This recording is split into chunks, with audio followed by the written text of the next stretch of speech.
Halo semuanya, perkenalkan nama saya Kustiran. Dengar nomor NIM 0602 1382 126077. Nah, di sini saya akan menjelaskan atau memaparkan materi mengenai teks narasi.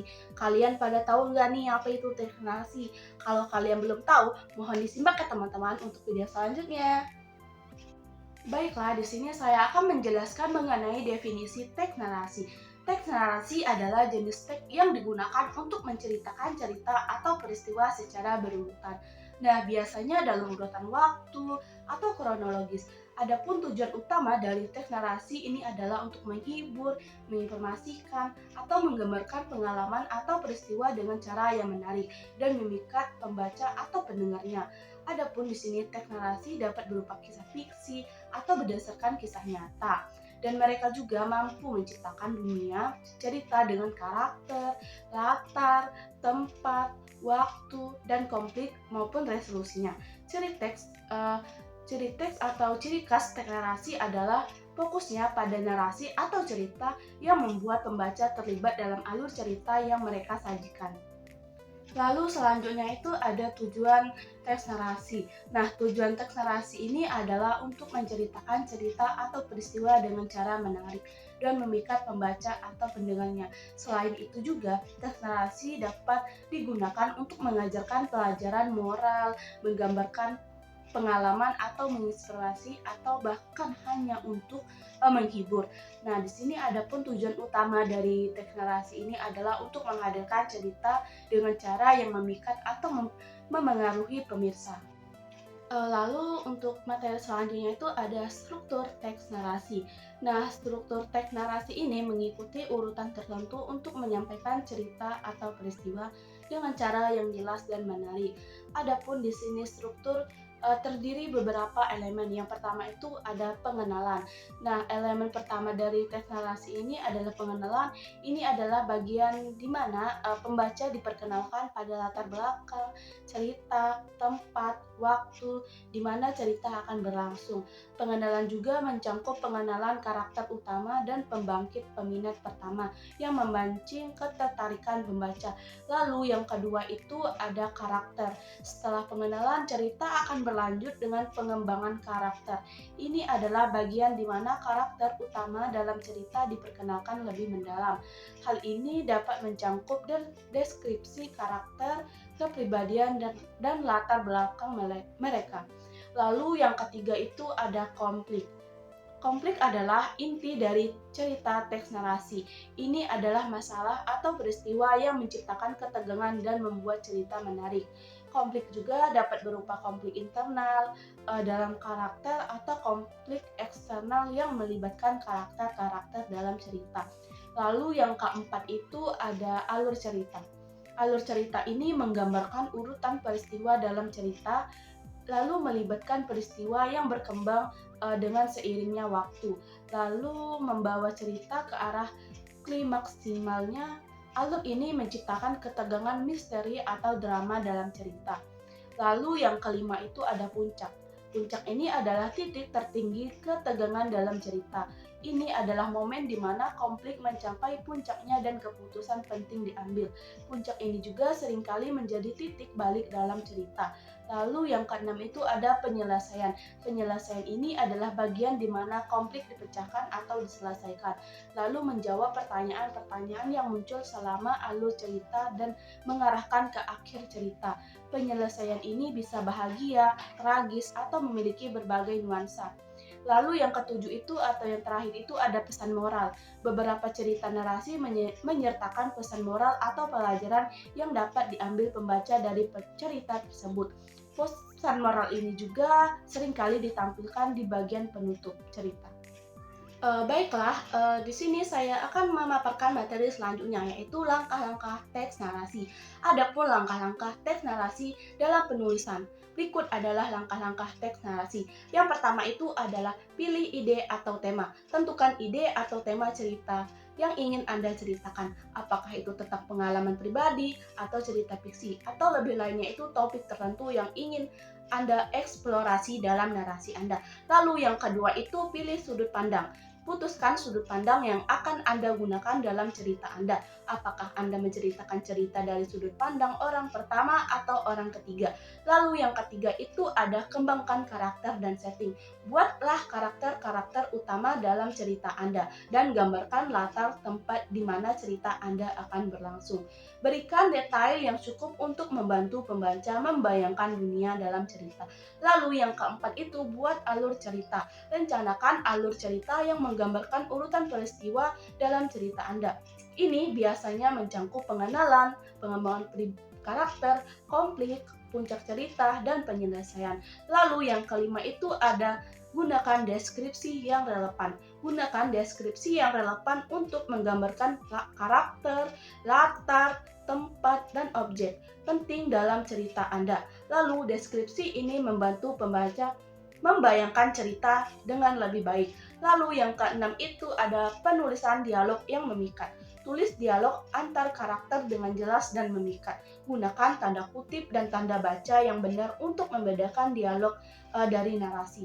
Lalu yang ketujuh itu ada jaga konsistensi tenses. Pastikan penggunaan tenses atau waktu dalam cerita Anda konsisten. Sebagian besar cerita narasi menggunakan masa lampau. Lalu yang kedelapan itu ada tulis puncak cerita. Puncak cerita adalah titik klimaks di mana konflik mencapai puncaknya. Pastikan untuk menulisnya dengan intensitas yang sesuai. Lalu yang kesembilan itu atau yang terakhir itu rutin revisi. Setelah menulis draft pertama, revisi cerita Anda, periksa tata bahasa, struktur, dan kohesi. Revisi ini berulang membantu meningkatkan kualitas cerita Anda. Lalu yang selanjutnya itu ada ciri-ciri teks narasi. Yang pertama itu adalah cerita atau peristiwa. Teks narasi selalu mengandung cerita atau peristiwa yang disampaikan secara berurutan dan teratur. Lalu yang kedua itu ada alur cerita. Terdapat alur cerita yang menggambarkan urutan peristiwa, termasuk pengenalan, pengembangan, puncak, dan penyelesaian. Lalu yang ketiga itu ada kronologi. Peristiwa dalam teks narasi biasanya disampaikan dalam urutan waktu atau kronologi. Lalu yang keempat itu ada karakter. Teks narasi melibatkan karakter atau tokoh-tokoh yang berperan dalam cerita. Mereka memiliki sifat, motivasi, dan konflik yang terdapat untuk memengaruhi jalan cerita. Lalu yang kelima itu ada dialog. Dialog antara karakter sering digunakan untuk mengungkapkan percakapan atau pemikiran dan interaksi antar mereka. Lalu yang keenam itu ada setting atau disebut dengan latar tempat. Pengaturan latar tempat yang menggambarkan di mana dan kapan cerita berlangsung. Lalu yang ketujuh itu ada penggunaan deskripsi. Nah, penggunaan deskripsi ini yang rinci untuk menggambarkan karakter, latar, tempat, dan objek atau peristiwa dalam cerita. Lalu yang kedelapan itu ada konflik. Konflik adalah atau masalah yang dihadapi oleh karakter adalah bagian penting dari teks narasi dan menciptakan ketegangan dalam cerita. Lalu yang kesembilan itu ada resolusi. Teks narasi biasanya memiliki penyelesaian atau resolusi yang mengakhiri cerita atau menyelesaikan konflik yang ada. Baiklah, untuk selanjutnya itu ada jenis teks narasi. Nah, teks narasi ini adalah jenis teks yang digunakan untuk menceritakan suatu cerita, pengalaman, atau peristiwa dengan mengikuti urutan waktu atau kronologis. Nah, di sini ada pun beberapa jenis teks narasi. Yang pertama itu ada cerita pendek atau short story. Ini adalah narasi fiksi yang umumnya singkat dan mencangkup plot, karakter, konflik, dan resolusi. Contohnya adalah kisah-kisah dalam antologi cerpen. Lalu yang kedua itu ada novel. Novel adalah narasi fiksi yang lebih panjang dan kompleks. Biasanya berisi berbagai karakter dan alur cerita yang lebih mendalam. Lalu yang ketiga itu ada cerita rakyat. Cerita-cerita rakyat adalah narasi tradisional yang disampaikan dari generasi ke generasi.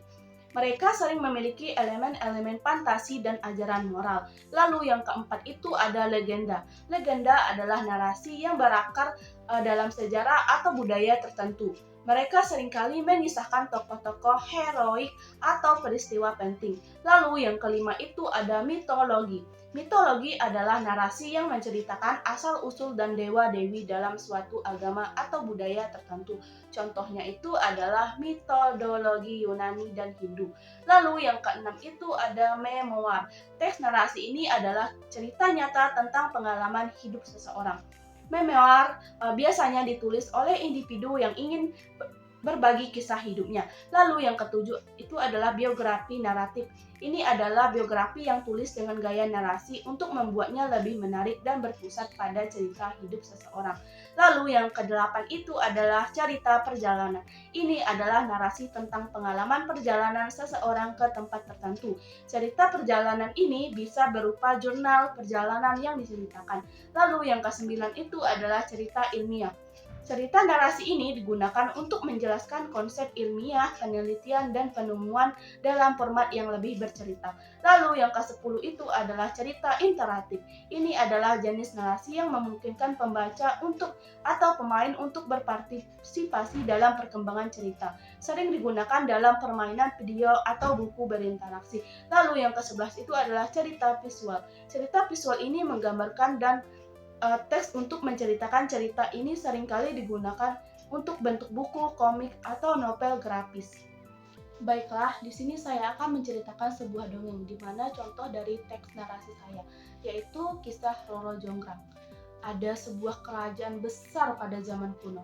Kerajaan tersebut bernama Prambanan yang dipimpin oleh Prabaka sebagai raja. Kemudian, di tempat lain juga ada kerajaan besar yang disebut dengan Kerajaan Pengging. Seorang kasatria bernama Bondowoso berasal dari kerajaan Pengging. Bondowoso memiliki senjata khusus yang disebut dengan Bandung, sehingga dikenal dengan sebagai Bandung Bondowoso. Bandung Bondowoso juga memiliki pasukan jin yang sering ia gunakan untuk membantunya dalam peperangan.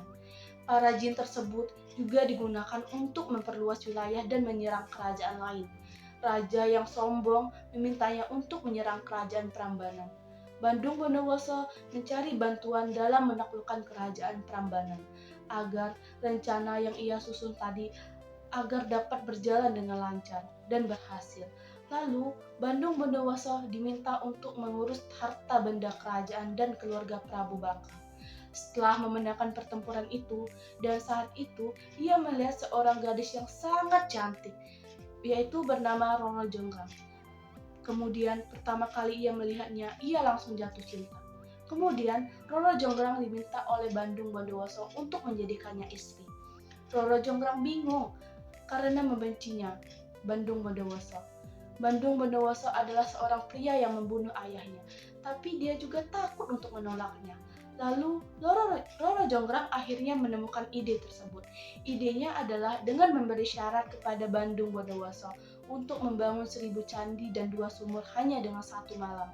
Lalu Bandung Bondowoso menyetujui syarat ini karena dia yakin dia bisa mencapainya dengan bantuan para jin.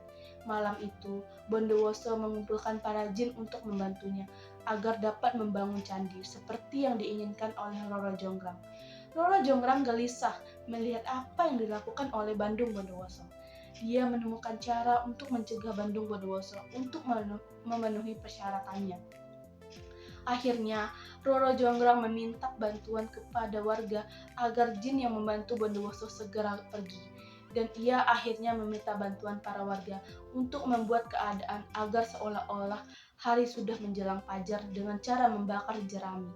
Sehingga langit tampak merah, suara mortar juga mulai bercampuran, dan aroma bunga mulai melayang, dan ayam juga mulai berkokok. Dalam situasi ini, jin berpikir bahwa fajar telah tiba. Kemudian Roro Jonggrang pergi ke Bandung Bondowoso dan mengatakan bahwa ia tidak bisa memenuhi persyaratan apa yang diminta oleh Roro Jonggrang tadi. Lalu Bondowoso sangat marah dan memutuskan untuk mengutuk Roro Jonggrang menjadi Arcaka 1000. Nah, itulah mula Sandi Prambanan atau disebut dengan Sandi Roro Jonggrang. Sementara Sandi Sewu adalah sandi yang mengelilinginya. Baiklah, itulah tadi video presentasi dari saya. Semoga videonya bermanfaat, dan jika saya ada salah kata, saya mohon maaf dan saya ucapkan terima kasih. Sampai jumpa lagi di video selanjutnya.